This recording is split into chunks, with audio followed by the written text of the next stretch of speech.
un proceso que se llama proficiencia para que ya la capacidad para procesar las muestras a nivel local pues las tengamos disponibles.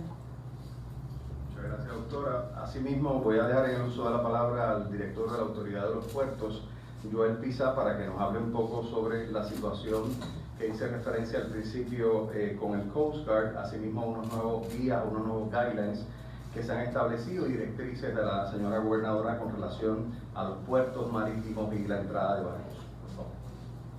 Muchas gracias, secretario. Buenos días a los miembros de la prensa y a todos los puertorriqueños y puertorriqueñas que nos sintonizan. Quisiera repasar, ¿verdad?, con el pueblo nuevamente las medidas que estamos tomando en los puertos de entrada. Como sabemos, por reglamentación federal, tanto barcos de carga como cruceros deben notificarle al CBP y al US Coast Guard si tienen alguna persona fallecida a bordo o algún tipo de persona que experimenta alguna afección física o algún tipo de enfermedad.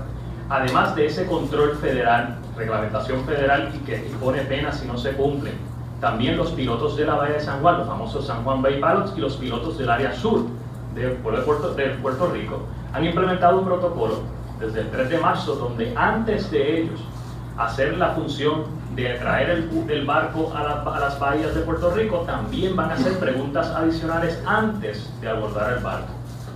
Además de ese tercer control, por instrucción de la gobernadora de Puerto Rico, la autoridad de los puertos estará 1 hora antes de que cualquier barco de carga o crucero que entre en Puerto Rico tendrá que certificar que no tiene a bordo ninguna persona enferma y otras preguntas que específicamente van dirigidas a los síntomas del COVID-19. Quiero acentuar lo siguiente: esa certificación no lo va a hacer el capitán, esa certificación la va a hacer el médico a bordo, ya que es la persona que más información tiene sobre los pasajeros. Y también quiero conversar con ustedes de que el día de ayer, a través del Departamento de Estado, se le cursó una notificación a nuestras islas vecinas donde reciben barcos cruceros que llegan a Puerto Rico para establecer ese canal de comunicación y nos puedan notificar también de cualquier incidente que ellos tengan en sus países de enfermedad para nosotros poder, antes de que ese barco llegue aquí, también tomar decisiones proactivas. Y como mencionó muy bien el secretario de Asuntos Públicos, quiero informar que el día de ayer un barco, el nombre es el MS Rivera de Oceanic Cruises, que es lo que ha estado trascendiendo públicamente, era un barco que no tenía en su itinerario detenerse en Puerto Rico a hacer una parada. Cerca, ¿verdad?, en el área oeste, por el canal de la Mona, comenzó este pasajero de unos 87 años de edad, veterano, a experimentar problemas de salud. Y según la instrucción, ¿verdad?, que ha dado el Task Force Federal dirigida por el vicepresidente de los Estados Unidos, que el criterio es que cualquier persona crítica o ¿verdad?, con algún tipo de riesgo serio de salud, pues se le estará haciendo una evacuación médica, ¿verdad?, a la jurisdicción más cercana. A esta persona, también ser ciudadana americana, ¿verdad?, el Coast Guard envió su helicóptero, hizo la extracción o la evacuación y la llevó a un hospital en Mayagüez. Ayer el hospital siguió su protocolo, fue aislado, se le tomó la prueba de COVID para descartar, ¿verdad?, cualquier situación con relación a esa enfermedad. Gracias. Gracias, Joel. Asimismo, voy a dejar en el uso de la palabra al general José Burgos, del negociado para el manejo de emergencias, quien también nos tiene una importante información. General. Buenos días a todos. En coordinación con la Oficina de Bioseguridad del Departamento de Salud, el negociado para el manejo de emergencia, el día de hoy está comenzando unos talleres de capacitación a nivel de nuestra zona. Nosotros tenemos 10 zonas a través de Puerto Rico. En el día de hoy estamos entrenando el personal de la zona de Mayagüez y Caguas. El día 12 vamos a tener a Guadilla y Ceiba. El 17 de marzo continuamos con Arecibo, Guayama, Humacao, Ponce, San Juan y Vega Baja. Y el 19 terminamos con todos los coordinadores interagenciales a nivel de Puerto Rico. Especialmente este adiestramiento es para los first responders, los primeros respondedores, que son policía, bomberos, emergencias médicas. Este adiestramiento es el concepto Train the Trainer, donde lo que queremos es capacitar y que ellos sigan dando instrucciones o capacitando a personal adicional a nivel de municipio. Ya les puedo decir que están llegando muchos pedidos a los municipios sobre charlas y cómo podemos enfrentar esto con prevención, y estas personas que están siendo adiestradas va a ser unos valores duplicando la capacidad que tiene el Estado a nivel de cada municipio. Gracias al general José Burgos. Para concluir, quiero decirles a los distinguidos compañeros de la prensa que vamos a continuar con esta serie de briefings e informaciones con ustedes. Asimismo, vamos a integrar un procedimiento para las tardes, ¿verdad?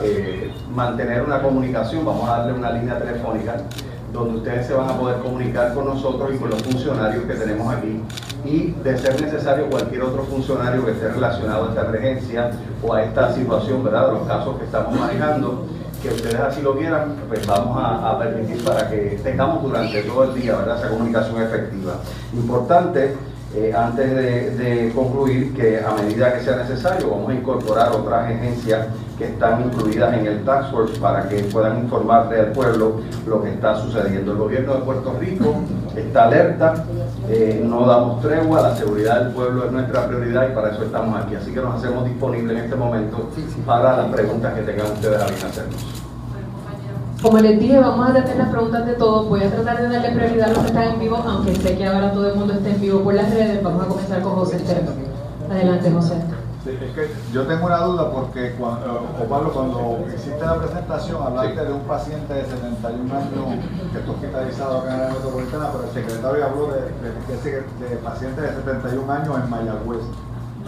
No, sí, déjame aclararlo. Pero usted dijo 71. Por eso sí, aclaro la información. Pero eso fue lo que dijo. Aclaro la información, sí, con mucho gusto. El paciente de 71 años de edad hace referencia directa al paciente que es de ciudadanía italiana, y el paciente de Mayagüez es el de... El de 71 años tengo entendido que es el que está hospitalizado. El que me equivoqué fui yo, no fue él, así que claro.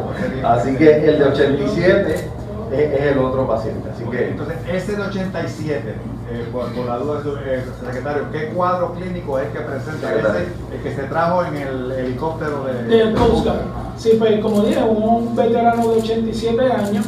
Que tiene historial previo de Chronic Obstructive Pulmonary Disease, enfermedad obstructiva crónica y fibrilación atrial. El paciente desarrolló tos y dificultad respiratoria con fiebre y la placa de pecho que le hicieron en el banco pues demostraba infiltrados bilaterales consistentes con una pulmonía bilateral. Debido a los síntomas, el paciente fue transportado a un hospital en Mayagüez. Se le estabilizó su condición cardiológica y también se le hicieron estudios donde revelaba que tenía un contagio de blanco alto. Se comenzó en su terapia de antibióticos y el paciente está mejorando tanto de su condición cardiovascular como también de su condición pulmonar. Vamos en orden, por favor.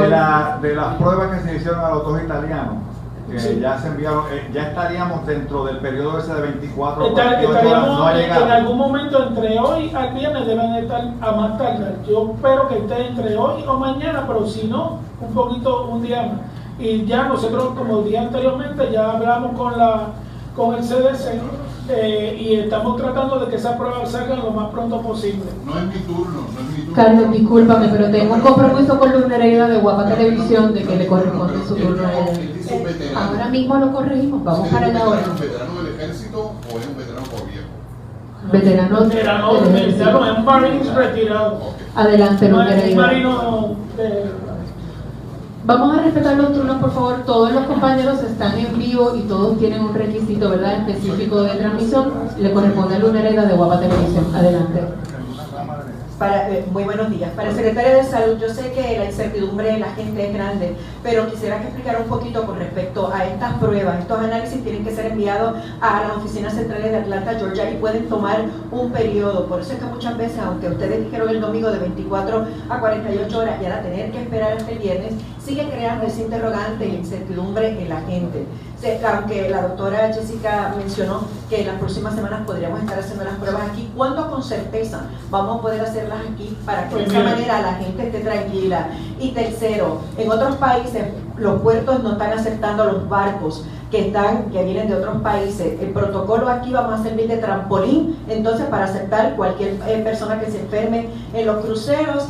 Y a la directora de turismo se montó en el barco, estuvo con ellos y compartió con muchos de nosotros. Después de eso, si existe algún tipo de responsabilidad de parte de todos ustedes en el manejo cuando tienen que estar con personas que han estado en estos barcos sabiendo que venían de Italia. Sí, mira, sobre la prueba, te voy a decir que nosotros estuvimos hablando con el Dengue Branch de aquí del CDC. Ellos están realizando una prueba de proficiencia. Nosotros nos reunimos, entonces tan pronto ellos estén listos. Por eso fue que yo dije que a lo mejor del miércoles en adelante se podrían estar haciendo las pruebas aquí, pero como yo dependo de ellos pues tienen proficiencia, quiere decir es que ellos están replicando una prueba con un para ver si da la prueba positiva y negativa y que puedan replicar el resultado. Cuando ellos replican los resultados, pues quiere decir que la prueba es confiable para hacerla. Esto es una prueba totalmente diferente a las demás. Cuando ya estén listos, pues se podría, y es que nos van a ayudar en lo que llegan los creativos con nosotros y lo podemos hacer nosotros. Lo bueno de esto es que vamos a tener 2 sitios en algún momento para hacerlo. Que si aumenta la capacidad, la necesidad de hacer pruebas, pues vamos a tener 2 sitios donde hacerlo. Así que nosotros vamos a reunirnos con ellos para delimitar cómo vamos a estar usando todo. Esto es un favor que nos está haciendo el CDC para adelantar esto. De lo demás, de las pruebas, como dije, yo ayer mismo hablamos, y se lo voy a decir, hablamos con el CDC, y yo no abogué solamente por Puerto Rico, abogué también por las Islas Vírgenes, porque el problema que tenemos nosotros, somos los únicos 2 territorios americanos en el Atlántico, y tenemos un cruce de mucho más grande de cruceros en el Caribe que cualquier otro sitio. Por eso pues estamos en una posición que necesitamos pues ser autosuficientes y poder realizar las pruebas aquí. Y ya ustedes ven que los 2 primeros pacientes que sospechosos no fueron de aquí, fueron 2 pacientes que vinieron por crucero. 3. Voy a dejar que los compañeros contesten sus otras 2 preguntas, pero quería recalcar que al momento, a esta hora que estamos conversando, hay solo 45 estados de la nación que están haciendo la prueba. Así es que ese dato es importante porque no es solamente la jurisdicción o el territorio de Puerto Rico que no tiene el acceso a la prueba, ¿no? Aunque el esfuerzo que ha hecho desde el primer día que se conoció esta información en peticionar de forma oficial, aquí está el funcionario del CDC que está con nosotros, está por ahí el doctor. Desde el primer día, el gobierno de Puerto Rico solicitó responsablemente al CDC para que comenzara este trámite. Dejo por aquí al director de Puerto para que Sí, buenos días nuevamente. Luz, excelente pregunta. Con relación a la industria de los cruceros, todos los barcos cruceros que algunos estados han permitido el atraque o la llegada a su país han sido cruceros y situaciones donde ya hay unos casos sospechosos, pero bien identificados. Por ejemplo, el famoso barco que está en Oakland fue el producto de una muerte de una persona en el estado de Washington State. A raíz de esa muerte, donde se hizo el tracking, ¿verdad?, donde había estado, se identificó el crucero y ahí se tomó la acción.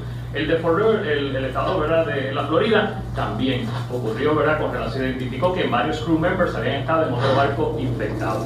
La industria de cruceros, precisamente la semana pasada, a través de la organización CLIA, ¿verdad?, puso medidas mucho más rigurosas impidiendo la entrada, que antes que ocurriera el shutdown en Italia, ya ellos estaban impidiendo la entrada de personas de Italia, Hong Kong, Macao, impidiendo la entrada de personas que habían estado cuidando personas infectadas. Eso fue la propia industria unilateralmente. Ahora, el día de hoy, precisamente el día de hoy de esta conferencia, el vicepresidente está esperando las recomendaciones de las propias industrias, porque hoy el gobierno de Estados Unidos está aquilatando serias medidas con esta industria y vamos a estar muy pendientes, ¿verdad?, lo que va a determinar los Estados Unidos con relación a esta industria.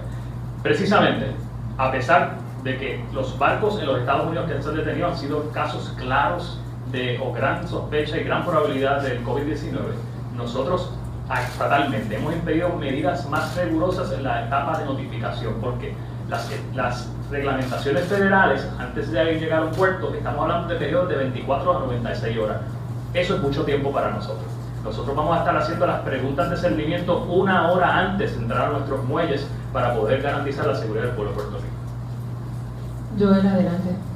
Carla, perdona, sí, la directora de turismo. Gracias por la oportunidad.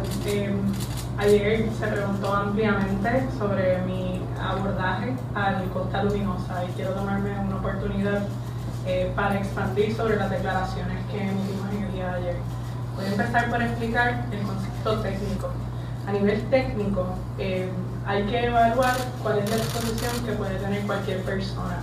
En el caso nuestro, abordamos el barco a hacer una entrega de placa previo a que la pasajera o la paciente se reportara enferma a la enfermería, por lo cual no había conocimiento por parte de nosotros que este crucero como tal estaba expuesto a un posible caso. Abordamos, hicimos una entrega de placa donde estuvimos únicamente con el capitán y su equipo inmediato y nadie presentaba síntomas de ningún tipo de condición médica en ese momento. Luego de hacer la entrega de placas, pues bajamos de la embarcación, tomamos nuestras debidas medidas que estamos tomando todos en este momento sobre el contagio y contacto con personas. Y acto seguido, una vez que en horas de la tarde nos enteramos que había una posible sospecha de una paciente y que se iban a estar haciendo las pruebas, procedimos a hacer varias consultas. Primero, llamé personalmente a las epidemiólogas para que me orientaran sobre cuál era el escenario ante el contexto que les estaba explicando. En este caso me hicieron referencia a dos fuentes. Primero, a la Organización Mundial de la Salud, donde su director general informó hace apenas unos días en unas declaraciones que no hay menos de un 1% de probabilidad de contagio por contacto con personas asintomáticas de posibles casos. Y segundo, que el CDC también está recomendando en contra a cualquier tipo de aislamiento o monitoreo de relación o de cualquier interacción que tenga que ver con contactos con personas que no presentan síntomas y no hayan estado expuestos directamente. Eso se distancia significativamente de las medidas que han tomado otros funcionarios en los Estados Unidos que han estado en contacto directo con personas que han estado confirmadas. Y en ese sentido, por eso es que esos funcionarios han tomado las medidas. O sea que las acciones que se tomaron y la decisión de no hacer un aislamiento responde a unas recomendaciones formales que nos han emitido las autoridades. Y en este punto quiero hablar un poquito del lado humano, ¿verdad? Porque no les niego que sentí miedo, no les niego que fue una preocupación, que estuve muy asustada cuando estuve haciendo esas llamadas. Soy humana también, en adición a ser funcionaria pública. Y en ese momento, no tan nada más pensé en mí, sino pensé en todos esos comerciantes del Viejo San Juan que habían interactuado de alguna manera con esas personas que habían desembarcado el barco. También pensé en todas las personas que fueron al yunque y pensé en todos los otros lugares que hemos estado monitoreando. Me pude sentir en esos zapatos y temí por mi salud, pero me acordé sobre la cita que dijo el director general de la Organización Mundial de la Salud, que le voy a repetir. Juntos somos poderosos. Nuestro principal enemigo ahora no es el coronavirus como tal, es el miedo, son los rumores y es el estigma. Nuestras principales herramientas son los hechos, la razón y la solidaridad. Les confieso que en el día de ayer también noté el distanciamiento de personas a mi alrededor, que es muy natural, y en este momento no debemos de sentir miedo, debemos de acudir a las fuentes oficiales de información, que fue precisamente lo que hicimos, y esa es la exhortación también que le hacemos al pueblo. Manténganse informados y acuden a las fuentes oficiales de información para su toma de decisión. Continuamos con Primera Hora. Joel. Buenos días, Joel Ortiz de Primera Hora. Yo tenía una duda y sé que estamos todavía todavía no hay un caso confirmado. Gracias, Adrián. Podría ser o podría no ser que en uno de esos casos llegue positivo. La pregunta mía va en el sentido de qué preparación hay más allá de tratar de prevenir que la población se contagie, de bregar con los que ya se han contagiado. Me refiero a términos de medicamentos. Sé que no hay una cura como tal, pero, por ejemplo, medicamentos como antibióticos, ¿hay suficientes cantidades en Puerto Rico para trabajar a gran escala? Y otra pregunta que tengo, ¿se ha pensado, se ha planificado tal vez llevar a las personas contagiadas a un solo sitio, tal vez regionalmente? Cuestión de que los hospitales estén liberados de otras personas que podrían estar comprometidas, que están en ese hospital, puedan contagiarse y tal vez hasta perder la vida. Voy a dejar que el secretario de Salud conteste la parte, ¿verdad?, médica y de los síntomas y demás. pero también quisiera que la doctora Cabrera también hable un poco sobre la planificación que tenemos, al igual que el secretario de Salud, con si saliera o no ver algún caso positivo. Doctor. Como sabes, la enfermedad por el COVID-19 no hay medicina, sino es tratar los síntomas según aparenten. Si el paciente tiene fiebre, pues se le dan medicina antipiréticos para bajar la fiebre. Si el paciente tiene problemas respiratorios, se le da terapia respiratoria. Muchos de estos pacientes lo que desarrollan es una pulmonía viral. Eso es el problema que ellos tienen, que no responden a antibióticos, porque los virus no responden a antibióticos. Todavía no hay ninguna medicina antiviral que se conozca que pueda ser efectiva para estos pacientes, así que lo que se le da prácticamente un tratamiento conservador y se atiende las complicaciones según surjan en el paciente. Un paciente que desarrolle toda esta gama de eventos, que termine hasta en un respirador mecánico, puede tomar hasta 9 a 10 semanas en mejorar. Una persona que se presente con una forma menos grave, que tenga síntomas como si fuera influenza, puede tardar de 4 a 5 semanas. Así que, a pesar de todo, es una enfermedad bien incapacitante, que una persona, ya sea leve o sea severa, pues va a estar bastantes semanas fuera, en lo que el paciente pues mejora. La otra pregunta, la doctora Cabrera. Referente a las estrategias a seguir de haber un primer caso confirmado, estaríamos pues obviamente aumentando los niveles o acciones referente a lo que se llama intervenciones no farmacológicas, que eso significa, a lo mejor tenemos que ser un poquito más rigurosos en el distanciamiento social, en lo que pueden ser medidas de aislamiento y cuarentena.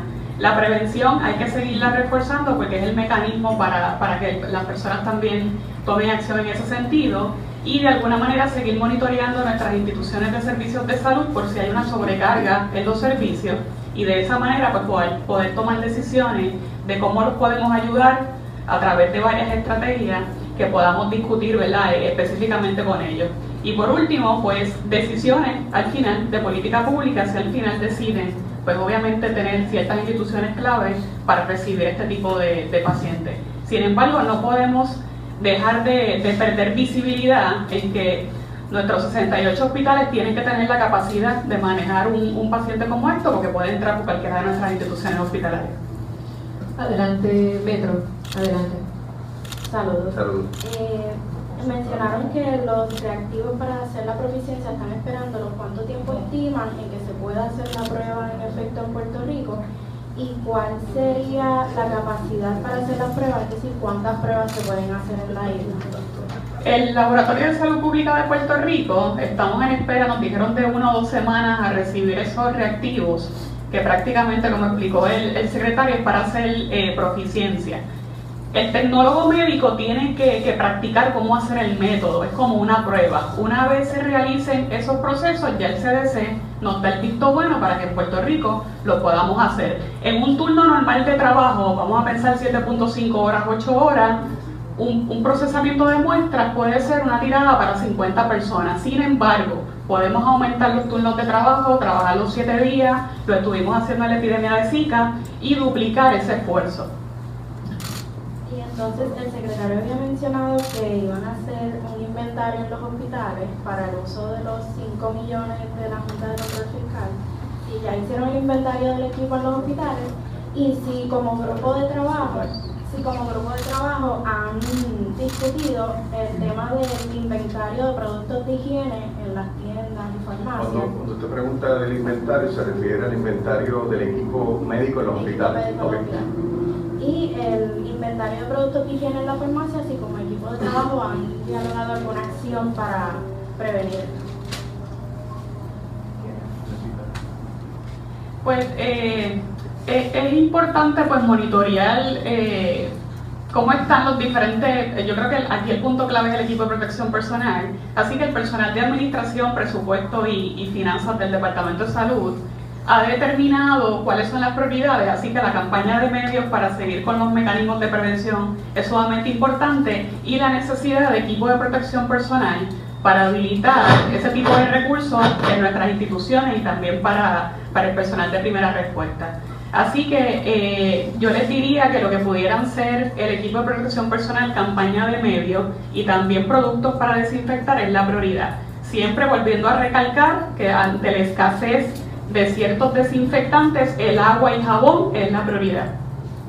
No, Jessica, ella preguntó el inventario para que le aclare sobre los hospitales. Pues monitoreamos diariamente el inventario en términos del equipo que puede utilizar cada institución, o si en algún momento pues hay una escasez de los mismos, poder hacer las debidas peticiones a través del gobierno federal. ¿Al momento cómo está su inventario? Sí, al momento, obviamente como no hay casos, pues monitoreamos los 68 hospitales de cómo están y hasta ahora pues sí tienen los recursos. Y los reactivos 1 o 2 semanas, llegaron el miércoles aquí el domingo. Bueno, y repito otra vez. Se habló con el CDC de Dengue Branch, que ellos pues están ahora mismo haciendo la proficiencia y ellos se ofrecieron a ayudarnos a nosotros en lo que el Departamento de Salud, el Laboratorio de Salud Pública puede hacer la prueba en adelantar y hacerlo. Ellos ahora mismo están tomando un examen, la proficiencia es un examen, donde yo tengo que hacer, yo tengo un desconocido, que yo no sé cuál de las muestras va a ser positiva, y ellos están haciendo esas pruebas. Luego esas pruebas las mandan al CDC y le dicen, bueno, sacaste el 90, puedes hacer la prueba. Te colgaste, tienes que volver otra vez a hacer la prueba y ver en qué fallaste. Eso es lo que se llama proficiencia, estar seguro que las personas que cogen una muestra la trabajen bien y que el resultado sea el más acertado posible. Eso es proficiencia. No va a ser el miércoles como se me ha dicho. Bueno, yo no sé si ellos lo están haciendo, empezaron ayer y hoy. Si ellos pasan el examen, pues ya mañana se podría hacer. Si no, pues entonces, recuérdate que esto no está en nuestras manos. Entonces, el Dengue Branch que está haciendo esta prueba y nos lo están haciendo como un favor a nosotros para poder hacer la prueba aquí y no estar esperando las 2 semanas que tenemos que esperar los reactivos. O sea que y esto es una gestión que se hizo el gobierno de Puerto Rico con el CDC para colaborar con nosotros. Sí, para aclarar bien la pregunta tuya, José, es que precisamente lo que se anunció el domingo es este esfuerzo que estamos haciendo en conjunto con el Dengue Branch, que ya para este miércoles ya teníamos que tener ese esfuerzo realizado de ese proceso, ¿verdad?, que ellos están haciendo internamente y que nos va a posibilitar en estos próximos días ya tener esa proficiencia disponible aquí en Puerto Rico. Yo tengo aquí la cita del secretario del domingo, que fue a partir del miércoles las pruebas se podrán realizar aquí. Bueno, en eso es lo que estamos esperando que el Dengue Branch nos lo confirme. Esa es la comunicación que hemos recibido de ellos y esa es la planificación de así que esperamos que, ¿verdad?, ya mañana o subsiguientemente ya jueves o viernes, si es que sucede algo con ellos allá, ¿verdad?, que no está en el control nuestro, pero el diálogo que ha tenido el gobierno de Puerto Rico y la coordinación con la entidad federal que se encarga de esto es para mañana miércoles tenerlo disponible, así que esperamos que así sea. Carlos Weber, adelante. Carlos Weber. Buenas tardes a todos. Miren, yo supongo que esta pregunta es para el secretario de Salud. ¿No hay una epidemióloga del Estado? Sí la hay. ¿Y dónde está? Ella no está disponible en el día de hoy porque está en un viaje fuera de Puerto Rico. Pero aquí está el secretario de Salud. Yo sé que está, pero la comunidad probablemente se está preguntando precisamente eso, ¿dónde está ella? Eso supondría que ella debería estar como que... Sí, déjame explicarte, Carlos. Déjame explicarte. El hecho de que un funcionario no esté presente en una conferencia de prensa no hace inaccesible el que el programa o el servicio de los epidemiólogos en Puerto Rico, que no es una persona, son funcionarios públicos, epidemiólogos designados en cada región de Puerto Rico para atender a los hospitales y a los médicos por región, que de hecho le anunciamos a ustedes hace unos días atrás que le entregamos tanto a la Asociación de Hospitales y a los médicos una lista de esos epidemiólogos porque es a ellos a quien el médico o el hospital va a llamar. Así que, verdad que quiero aclararte eso porque la ausencia de la doctora de Seda en esta conferencia de prensa no invalida los procesos y procedimientos que lleva a cabo el Departamento de Salud. No era esa mi pregunta es de que la gente percibe, digamos que la epidemióloga debería haber estado al frente acá en este Task Force, pero ya me dio la explicación. A la señora Campos, usted se está tomando la temperatura todos los días como se lo dijo ella. Sí, Sí, correcto. Fue la señora, la Carmen de Seda, la que le dijo que una de las epidemiólogas del departamento, que es la epidemióloga regional, que es la doctora Melissa Bello. Ok, y ahora yo no sé si esta pregunta la responde usted o la puede responder alguna otra persona, quizá el secretario, pero se puede llegar ahí. Usted bregó con el asunto del miedo y el temor, nos acaba de decir, ¿no? De la posibilidad de tener el coronavirus por haber hecho lo que hizo, ¿no? ¿Cómo le sacamos el miedo a toda esa gente de San Juan?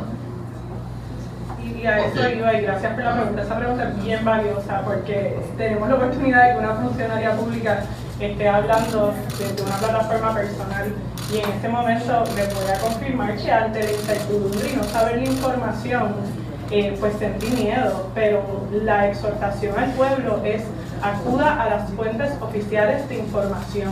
Y en ese momento lo que yo hice fue llamar al recurso autorizado que sabía lo que yo no sabía, que era cuál era el riesgo de exposición que yo tenía, que me evaluaran el riesgo para yo poder tomar las medidas personales y poder orientar.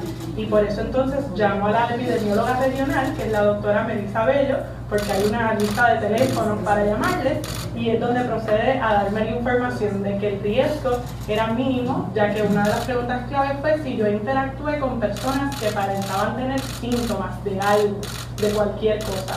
Y ante el hecho de que no interactué con personas que estaban pasando por una enfermedad y de verdad el contacto fue mínimo con personas y tomamos las medidas de higiene al entrar y abordar, el hand sanitizer, nos lavamos todas las manos antes de entrar y salir, pues estuve confiada. O sea que esto es real y esto es una situación global que tiene un impacto en nuestra gente, que tenemos miedo, pero ante la duda y ante el miedo y el temor, tenemos que acudir a las fuentes oficiales de información para poder informar nuestra toma de decisión.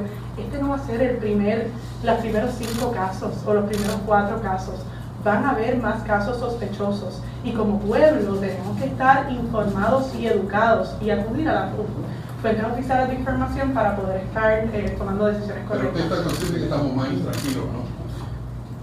Bueno, más intranquilos que la conferencia de prensa cuando se dio la conferencia de prensa para darnos tranquilidad. Mira, Carlos, yo agradezco mucho la pregunta del miedo y la intranquilidad. ¿Sabes por qué? Porque nos da la oportunidad, aquí está la directora de AMSCA, que quiero que se exprese, porque yo creo que ese sentir que usted expresa, también al otro lado, allá de las cámaras, hay muchos ciudadanos que también pudieran sentirse igual. Así que voy a dejarla a ella para aprovechar ese momento. Sí, no hay duda. De eso se trata, no es miedo mío. Vamos con calma, todos tienen la misma pregunta, pero ya efectuaron la pregunta, esperen la contestación. Vamos en orden. La realidad es que el sentir miedo no siempre es negativo. El miedo es una reacción a la autoprotección y al autocuidado. Como bien se ha estado diciendo durante los últimos días, no solamente en el día de hoy, ir a las fuentes primarias de información y estar preparados, tener nuestro plan familiar, nuestro plan individual de saber que me tengo que lavar las manos y que son 20 segundos debajo del agua lavándome las manos. Y todas las demás, ¿verdad? Recomendaciones que se han estado dando son parte de lograr manejar la ansiedad que ciertamente podemos estar sintiendo, ustedes y nosotros. Así que algunas estrategias para manejar esa ansiedad van desde mantenernos informados con las vías correctas, también mantener dentro de nuestra rutina, tratar de mantener la rutina lo más normal posible, incorporando los mecanismos de autoprotección que se han estado hablando. Incorporar a nuestra rutina actividades que distraigan nuestra mente, que nos traigan alegría, que nos traigan otras formas para, por lo menos por un ratito, eliminar de nuestra mente el único tema, ¿verdad?, de esto. Asegurarnos que las personas para las cuales nosotros nos sentimos responsables, nuestros niños, nuestros adultos mayores, también cuenten con los mecanismos y entiendan lo importante de lavarse las manos, lo importante de mantenernos distanciados de personas que puedan tener alguna sintomatología. Así que existen distintas herramientas. Los juegos de mesa son una excelente estrategia, sobre todo para educar intrafamiliarmente y hablar del tema como familia. Siempre la línea Paz de AMCA está funcionando, está disponible, está recibiendo llamadas de este tipo. Les recordamos el 1-800-981-0023 y ahí es una forma rápida e inmediata. Ahora, si ese miedo o esa ansiedad está limitando su capacidad o su competencia de mantener sus rutinas, está afectando sus patrones de alimentación o del sueño, es el momento de que usted busque ayuda profesional con su proveedor de servicio, y si no tiene uno, puede llamar a la línea Paz, que vamos a coordinarle una cita para que usted reciba la ayuda que está necesitando de forma inmediata. Adelante con el Nuevo Día, que llevo un ratito esperando. Adelante. Para el secretario de Salud, quería saber si han recibido algún tipo de solicitud adicional durante el día de hoy para realizar pruebas diagnósticas a pacientes que estén hospitalizados, y si existe la posibilidad de ampliar a laboratorios comerciales el hecho de hacer la prueba, ya que en Estados Unidos sí se está haciendo, y quizás con Cabrera, más allá de lo que es el inventario de equipo de seguridad que se está realizando entrenamiento en los hospitales, tanto con profesionales de la salud como con otro personal de mantenimiento, por ejemplo, para que sepan qué hacer. Que no te quiero mover esto. Sí, pues la primera pregunta, hasta el momento, pues los epidemiólogos tienen un protocolo que primero ellos pues son los que reciben la notificación, me lo notifican a mí. En el día de hoy ni anoche hemos recibido ninguna notificación, gracias a Dios. Y sí, hay dos compañías, LabCorp y Quest, que están haciendo estas pruebas. Son unas pruebas que no están aprobadas por el FDA, pero como estamos en un periodo de emergencia, el FDA le dio una autorización parcial para poderse hacer. Estas pruebas pues se pueden hacer en los laboratorios de la comunidad que tengan un contrato con LabCorp y Quest, y están abiertas al público general, que el médico, y no me pregunte si yo por ahora creo que los planes médicos no lo cubren, tengo entendido que sería que las personas pues tendrán que pagar esta prueba. ¿Por qué? Porque los departamentos de salud de los estados la ofrecen gratis a pacientes que corren por el protocolo del CDC. Referente al equipo de protección personal, como son equipos que ellos diariamente pues utilizan, entiéndase guantes, gafas de seguridad, en el caso de mascarillas quirúrgicas, el respirador, según la regulación de OCHA, es una responsabilidad del patrono hacer los adiestramientos constantemente. Así que lo que estamos haciendo en el Departamento de Salud de manera proactiva, una vez que el CDC actualiza alguna información referente al uso del equipo, cómo extender la vida de ese respirador, pues se los estamos haciendo compartir a través de la Asociación de Hospitales y a través de las coaliciones de servicios de salud y las instituciones, para que se mantengan al día de cuáles han sido los cambios. Tengo una duda en términos del nuevo protocolo para los pacientes que llegan.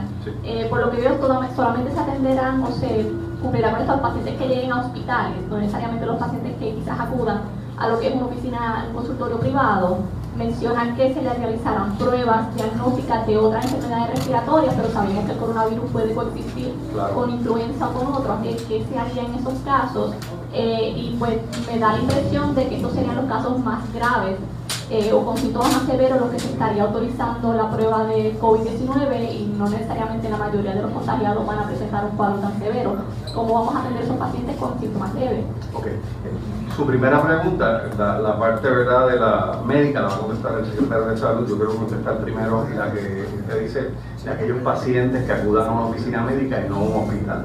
Ese es el protocolo que hemos establecido en el gobierno de Puerto Rico, que es en el hospital donde se van a manejar los casos. Por tanto, si un médico de familia o cualquier médico, ¿verdad?, recibe un paciente que tenga estos síntomas que ya hemos, ¿verdad?, descrito detalladamente, tiene que referir a ese paciente a una sala de emergencia de un hospital más cercano. Ese es el procedimiento que hemos establecido. Sobre su segunda pregunta, el secretario responderá. Sí, el 95% del tratamiento de un paciente es el historial y el examen físico. ¿Qué quiere decir? Tenemos dos condiciones que, aunque parecen los síntomas ser iguales, se diferencian en una cosa. La influenza te puede dar tos, fiebre, dificultad respiratoria, pero también te da un dolor generalizado en todo el cuerpo. Es lo típico que decimos en el alcohol de nosotros, una monga, una gripe. Mientras que el COVID no presenta así. El COVID presenta con tos, dificultad respiratoria y fiebre. Y ya pues esos son unos síntomas que ya el médico es su responsabilidad dentro del historial y también preguntarle al paciente, mira, ¿tú estuviste expuesto en algún sitio? ¿Tienes alguna persona que tú creías que estaba enferma en ese momento, ¿ves? Es parte del historial y ahí es que uno pues gestiona la condición. ¿Qué pasa? Se está diciendo que como los síntomas iniciales tanto de influenza como del COVID-19 son similares, lo que se está diciendo es, un paciente que viene con esos síntomas, hay 5 estados que están haciendo esto en la actualidad. Están haciendo un estudio donde un paciente que viene con síntomas le hacen las 2 pruebas para ver cuál relay y cuántos casos positivos se obtienen o no.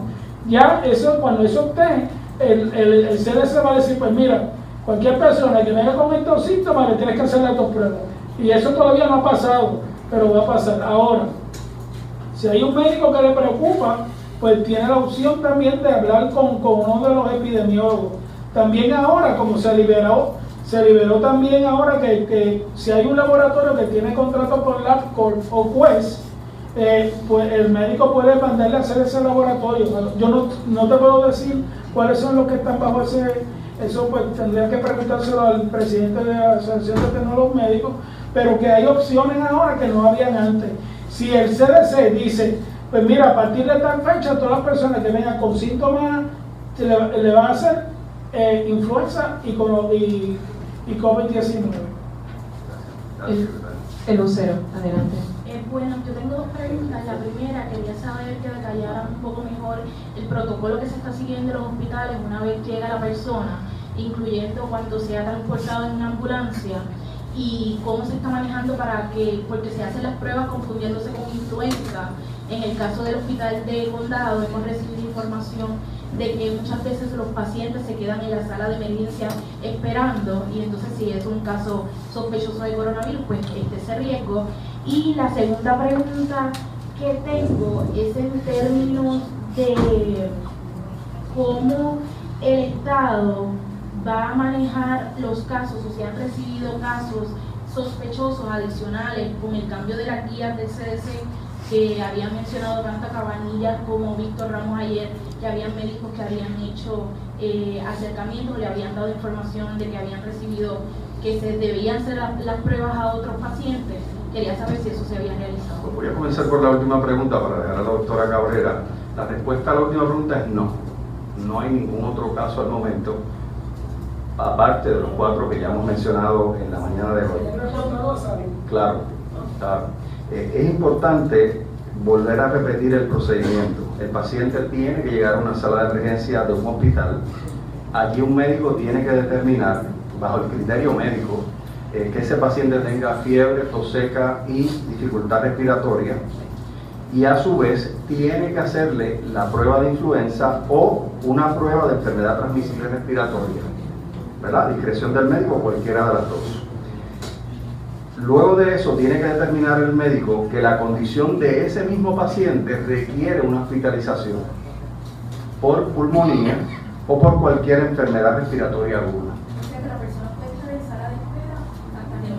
No. Fíjense que le estoy diciendo que la condición del paciente va a requerir una hospitalización. Ya ese elemento de la hospitalización activa automáticamente el que ese médico tiene que levantar el teléfono y llamar a un epidemiólogo regional para que se autorice inmediatamente la prueba de COVID-19. Voy a dejar a la doctora Cabrera y al secretario para que lo haga.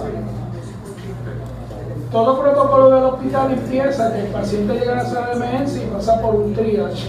Triage, que hay una enfermera donde le hace unas ciertas preguntas al paciente y dentro de esta pues le habla de los síntomas que tiene y a la misma vez pues ellos tienen instrucciones que si el paciente viene con unos síntomas que sugieren el COVID, hacerle una pregunta. Si eso pasa así, inmediatamente ese paciente pasa a un cuarto de aislamiento. No es que va a estar allí en la sala de espera con todo el mundo, ¿okay? Quiero aclarar esto porque estos son los procedimientos de todos los hospitales. Todos los hospitales tienen un área que se llama triage, que es donde se disciernen los pacientes, porque tú tienes que ver que hay pacientes que pueden esperar, hay pacientes que van con otras condiciones agudas que pasan directamente a la sala de emergencia. La doctora Cabrera, para explicar lo de la ambulancia. Una vez la institución hospitalaria pues necesita hacer un traslado a través de emergencias médicas, Es importante que esa comunicación, y asimismo está establecido en la guía que está haciendo el negociado de emergencias médicas, pues implica que haya una notificación previa a la institución donde se va a recibir ese paciente. El personal prehospitalario, los técnicos paramédicos, pues se van a preparar con el debido equipo de protección personal y que ya la institución esté lista para recibir al paciente. ¿Y eso pasó el domingo? No, el caso del Coast Guard. No, porque allí en el caso de la persona italiana, del matrimonio, los de la ambulancia, ¿fueron con ese equipo? Sí, en este caso fue de ambulancia privada. Adelante, Noti1, por favor. Sí, buenas tardes. Tengo varias preguntas. La primera, ¿cuánto tiempo está el virus vivo en el aire en comparación con las superficies o con la ropa? Toda vez que hay veces que en los aviones pues, hay mucha gente, ¿qué tiempo? ¿Hay alguna variación en términos? Pues mira, hay varios estudios. Hay un estudio de Alemania, hay otro de Estados Unidos. El de Alemania dice que los primeros 10 días que la persona está asintomática es cuando más contagioso puede ser, porque hay más concentración en el aerosol, en la saliva del virus. Que después de los 10 días, pues baja la cantidad y el paciente es menos contagioso. Eso es uno. Hay otro estudio que dice que puede ser hasta 20 días, así que no se sabe, es decir, hay discrepancia entre dos estudios que dicen esta aseveración. Lo que sí te puedo decir que en el periodo de 1 a 14 días se ha visto que los pacientes empiezan a desarrollar síntomas el día 4 al 6. Es el pico donde el paciente presenta, la mayoría de los pacientes presentan síntomas. Puede ser hasta el día 14, pero la mayoría presenta en el día 4 a 6. O sea, para simplificar entonces la situación, una persona que pudo haber portado el COVID-19, aunque esté asintomático, una vez habló y interactuó con las personas, por eso, si eso fue el ambiente, ¿cuánto? Eso es lo que te quiero decir, que es la transmisión comunitaria. De eso que se trata.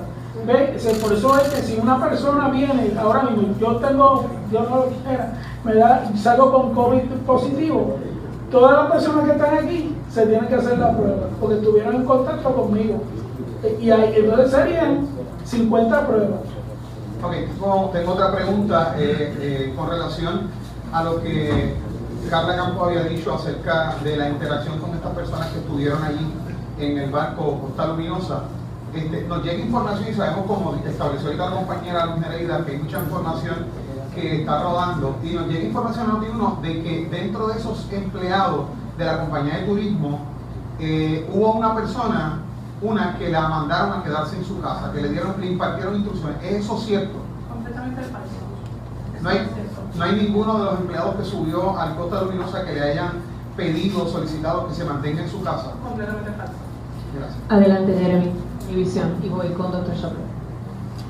Buenas tardes, ya. Quería saber con relación a la posibilidad de establecer una institución hospitalaria o ya sea un piso específico para atender los casos de coronavirus. O sea, dijeron que lo están contemplando, pero ¿qué significa eso de que lo están contemplando? Bueno, voy a ser un poco más específico sin mencionar la institución hospitalaria. Ya hay una planificación a ese respecto, Jeremy. Obviamente, en este momento nos vamos a reservar esa información. No descartamos, ¿verdad?, mañana o posteriormente a mañana en los diálogos que vamos a tener con ustedes, poderle informar, pero sí, ya eso está previsto. Le pregunto porque conversamos con algunos directivos de hospitales y nos manifestaron esa preocupación, tomando en cuenta que ellos dicen que los hospitales no están diseñados para atender epidemias, que hay un límite, ¿no?, o que está limitado el inventario con relación al equipo médico, porque mucho de eso se produce en China y ha reducido esa producción. Y ellos también enviaron una pregunta al gobierno, si el gobierno tenía suficiente inventario sobre eso para también ayudar a los hospitales en ese sentido. Y ¿verdad? No sé si ustedes tienen una respuesta sobre eso ahora. Aparte de que las habitaciones de aislamiento, ellos dicen que están casi todas llenas. Me parece que la doctora Cabrera nos había dicho que nos iban a hacer llegar la información de cuántas habitaciones están disponibles, nunca se nos hizo llegar, incluso nos dijeron el equipo de comunicaciones con mucho gusto, yo me voy a asegurar que hoy se te haga llegar esa información. Pero entonces nos dijeron los directivos de los hospitales que esas habitaciones estaban casi todas llenas con pacientes de otras condiciones. O sea, ¿cómo van a manejar esa situación? Nosotros monitoreamos la capacidad de camas de intensivo a diario. Hasta ahora mismo, pues si hay los espacios, porque además de COVID, pues ellos manejan otras condiciones. pero sí tenemos la capacidad para mirar y estar pendientes diariamente de la disponibilidad de camas en ese sentido. Sí. ¿Y no tienen para proveer el equipo si les faltase a los hospitales? Va a depender cómo vaya evolucionando a nivel de unas declaraciones federales específicas y unas declaraciones de emergencia en salud pública para poder activar otros mecanismos de apoyo del gobierno federal y pues obviamente pues estaríamos recibiendo de esa manera. Adelante, primariamente, sí. La responsabilidad del suplido de cada hospital es individual del hospital. Es una vez se active ese otro protocolo que entonces el Estado pudiera y va a comenzar a suplir esa necesidad. Adelante, Arbelo. Yo tengo varias preguntas. Buenas tardes. La primera pregunta que tengo es, no he visto en las últimas conferencias de prensa a nadie del Departamento de la Familia. Y hago la pregunta porque en Estados Unidos uno de los problemas principales son en hogares de ancianos, claro, donde se está propagando y está corriendo muy fuerte y es la población vulnerable.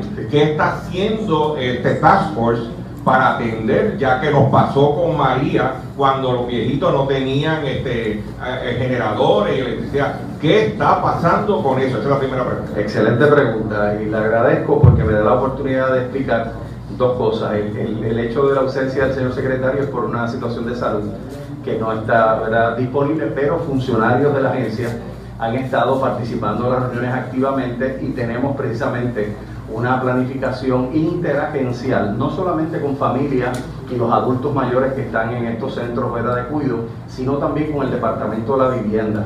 Así que estamos haciendo esa planificación interagencial para asistirlos, visitarlos y orientarlos a los adultos mayores principalmente. Sí. La otra pregunta que tengo es la siguiente.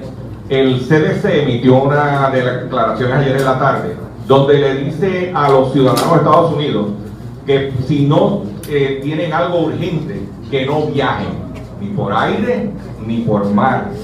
Que le está diciendo, si es algo de emergencia, sí, pero tratar de no viajar. ¿Qué le decimos a los puertorriqueños que estamos en una isla que deben de hacer? Sí, esas son las recomendaciones que nos da el Departamento de Salud, el CDC y la Organización Mundial de la Salud. Dado que hay una situación global que nos ocupa y las personas que presentan síntomas es algo que hay que monitorear, la recomendación es que si usted está enfermo, no viaje. Es la recomendación sencilla que emite el Departamento de Estado, consono con lo que dice el CDC y la Organización Mundial de la Salud. Luego de ello también recomiendan, si usted tiene un crucero a Asia, no viaje. Tan reciente como el lunes lo actualizaron de que no recomiendan viajar en crucero, especialmente si tiene una situación de salud complicada. Y por último, si tiene algún viaje, en la página travel.state.gov del Departamento de Estado Federal explica cuáles son las zonas afectadas y cuáles son los avisos de viaje para cada una de esas zonas. Deben de consultar los recursos oficiales. Aprovecho que usted está en el micrófono para hacerle una pregunta, Carla. Nosotros nos preguntamos qué importante era ir a entregarle una placa a un capitán italiano para arriesgarse usted su salud. Muchos dicen que usted lo que estaba buscando era sonido, entregándole la placa, como dicen por ahí. ¿Por qué? ¿Qué era tan importante? ¿Qué era debido a muerte que usted arriesgó hasta su vida para atender a ese capitán italiano? La pregunta que tengo para usted. El barco no había reportado ningún síntoma ni ningún pasajero que fuese paciente ni al CDC, ni al Coast Guard, ni al CBP, ni a los pilotos de la bahía. Y de igual modo, esto es un acto protocolar que se hace con cada barco que llega nuevo a la bahía. No es nada que se hizo especialmente para esto, sino que esto es uso y costumbre, y así es como procede el gobierno de Puerto Rico a recibir cualquier embarcación que llega por primera vez al puerto. Pero sabiendo la situación, porque en Ocho Ríos... Vamos poco a poco. El barco no... Pero en Ocho Ríos, Jamaica, no lo habían dejado entrar. Bien, es importante, sí, es muy importante, doctor Chopper, que como bien ha dicho la directora, al momento del arribo del barco, no notificó ni a las autoridades federales ni al Departamento de Salud, como establece el protocolo, de que había una persona enferma, porque no la había. Es posteriormente, entra la directora de turismo al barco, ¿verdad?, que esta persona acuda a la instalación médica del barco. Así que en ese sentido, pues se explica claramente que no estamos ni con un trato especial ni nada, solamente este es el uso y costumbre que hace la compañía de turismo una vez un barco llega por primera vez a nuestra isla. Continuamos con CNN y después de CNN concluimos con Noti6. Sé que hay gente que tiene otras preguntas, pero les voy a pedir que por la hora, ¿verdad? Aquí mismo hacemos el arreglo para que los tomemos aparte, ¿ok? Con mucho gusto vamos a contestar todas sus preguntas. Adelante. Sí, buenas tardes. Carla Campubelán, que es la directora de la compañía de turismo. En Estados Unidos, el senador Ted Cruz y el representante Paul Gosar, ellos decidieron aislarse por 14 días porque ellos creen que podrían tener coronavirus. Es verdad que ellos ya confirmaron que estuvieron con personas que tienen coronavirus. En Puerto Rico hemos hecho sondeos informales en la calle y la figura de usted, con mucho respeto lo digo, está dando miedo a los ciudadanos. ¿Por qué? Porque pudo haber tenido, y no tenemos los resultados de las pruebas. No está considerando aislarse usted o hacerse la prueba para darle tranquilidad a esos puertorriqueños, porque también sus compañeros de trabajo, nosotros aquí también. ¿Cree que sería bueno usted aislarse y hacerse una prueba de coronavirus para darle tranquilidad a los puertorriqueños? Tenemos que seguir las recomendaciones que emiten el CDC y el Departamento de Salud. Se hizo una consulta formal y la recomendación formal que da, y voy a permitir que brinden información las autoridades, porque yo soy una persona que tuvo que acudir a un recurso oficial, o sea que en ese sentido, en el momento que den una instrucción contraria, porque el riesgo al que uno está expuesto así lo amerita, definitivamente se tomarán cualquier precaución, pero recordemos, no es nada más mi caso, son todos esos comerciantes en el viejo San Juan, son todas esas personas que... Poco a poco está tratando de contestar. Si le dan una oportunidad, con mucho gusto. Tan pronto termine su contestación. Se haría la prueba ahora mismo, sabemos los protocolos, pero necesitamos la gente que está atrás. ¿Usted se va a hacer la prueba hoy, sí o no? Si así lo recomienda el Departamento de Salud, definitivamente. Si la recomendación oficial del Departamento de Salud es que dada la exposición que tuvimos en un grupo de puertos, del agente portuario y de la compañía de turismo a bordo, por los factores que se analizaron, si esa es la recomendación oficial del Departamento de Salud, definitivamente. No obstante, esa no es la recomendación, por lo cual me tengo que acatar a las recomendaciones que nos emitan. Eso ya entonces fue respondida. Ya se damos un momentito que tengo compañeros todavía que están esperando. Noti6.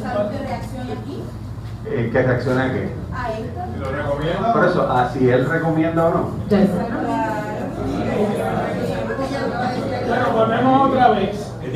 Lo que pasó en Estados Unidos con estos congresistas y senadores es que estuvieron con cerca y compartiendo con una persona que ya dio positivo a coronavirus. Ahora, permiso, vamos a darle la oportunidad que termine de hablar. En este caso, que todavía tenemos supuestos, lo que se hace es que se mide la temperatura de la persona.